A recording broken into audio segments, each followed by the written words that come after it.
Monsieur le Président, la semaine dernière, le premier ministre et le représentant de la Caisse de dépôt ont dit que c'est extraordinaire, avec le REM, il y aura 65 de contenu québécois. 65 Alors, on était tous agréablement surpris de ce côté-ci de la Chambre, parce que ça fait 2 ans qu'on demande effectivement qu'il y ait du contenu québécois dans le matériel roulant, c'est-à-dire dans les trains. Mais là, en grattant un petit peu, on se rend compte que oui, il y aura 65 de contenu québécois dans la pose du ciment, quand on va creuser les tunnels, quand on va construire les stations, ce qu'on savait déjà. Mais quel est le contenu québécois sur les trains? Et c'est ce qu'on demande. Là, aux États-Unis, 60 des trains du métro sont construits aux États-Unis. C'est pour ça que Bombardier les construit à Plattsburgh plutôt qu'à la Pocatière. Alors, la question que je pose à la ministre du Développement économique, c'est peut-elle nous dire quelle est la proportion de contenu québécois dans les trains et l'assemblage qu'on va payer pour le REM? Monsieur le ministre des Transports. Bonjour, Monsieur le Président. D'abord, je tiens à dire qu'on comprend, bien évidemment, je comprends, mais nous comprenons tous très certainement la déception des travailleurs de Bombardier à la Pocatière face à la décision de la Caisse de dépôt.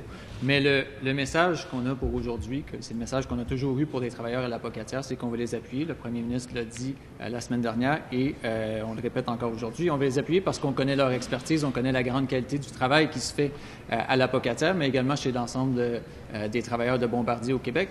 C'est pourquoi, par le passé, un gouvernement libéral a reconnu cette expertise-là en donnant justement un contrat, en présentant ici un projet de loi pour convenir gré à gré des modalités pour les trains Azur. Mais nous l'avons dit dès le début et nous allons continuer de le dire, Monsieur le Président, le choix des entreprises, le choix des consortiums dans le projet du réseau express métropolitain appartient à la Caisse de dépôt et uniquement à la Caisse de dépôt. Nous-mêmes, nous avons appris le choix du consortium quelques heures avant la conférence de presse. Mais ce qu'il ne faut pas oublier dans ce projet-là, Monsieur le Président, c'est qu'il y a 34 000 travailleurs québécois qui vont être au travail pendant la construction du REM. Et oui, le député d'en face a raison, 65 de contenu local, 65 de 6,3 milliards.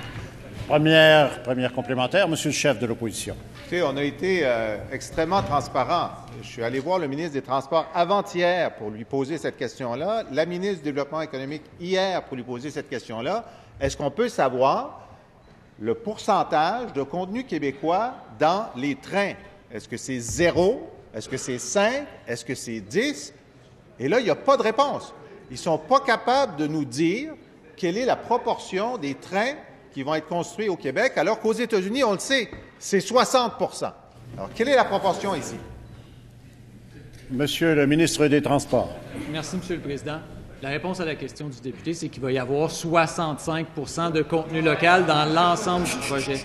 La réponse à la question du député, c'est 65 de 6,3 milliards de dollars. Ça, c'est 4 milliards de dollars pour l'économie québécoise. C'est 34 000 travailleurs qui vont travailler pendant la construction, 34 000 travailleurs, 34 000 personnes, c'est plus que la population de Magog, c'est plus que la population de Thetford Mines, Monsieur le Président. Et après la construction du REM, il va y avoir 1000 emplois à temps plein. Ils auraient dit, de leur côté, la dernière fois qu'on m'a posé une question du côté du Parti québécois à ce sujet-là, c'était pour dire qu'on ne voulait pas de dépassement de coûts, c'était pour dire qu'on voulait s'assurer qu'on respecte les coûts. Avec leur solution, c'est exactement ce qu'on n'aurait pas fait, Monsieur le Président. Deuxième complémentaire, Monsieur le chef de l'opposition. Et j'aimerais l'entendre. Va. Monsieur le chef de l'opposition.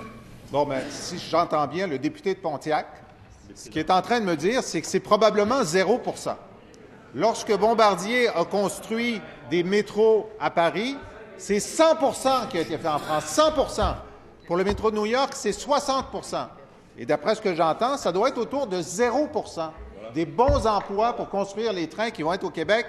Et le refus de ce gouvernement d'adopter dans la loi qui a créé la filiale de la Caisse de dépôt, comme nous le demandions, pourcentage de... Monsieur le ministre des Transports.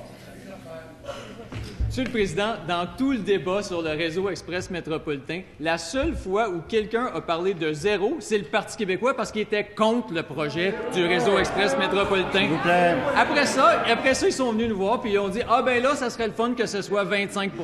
Que ce soit 0 ou 25, aujourd'hui, on est à 65 % de contenu canadien. 65 %, Monsieur le Président, 65 % de 6,3 milliards, c'est 4,1 milliards. Pour leur 25 % ça, ce serait environ 1,5 milliard. Mais si ce serait 0 % comme eux, ça serait 0 $ investi dans l'économie du Québec. Je peux même pas prendre une calculatrice, diviser 6,3 par 0, ça va me dire erreur. Erreur du Parti québécois. Erreur du Parti québécois qui n'appuie pas les projets de mobilité durable au Québec.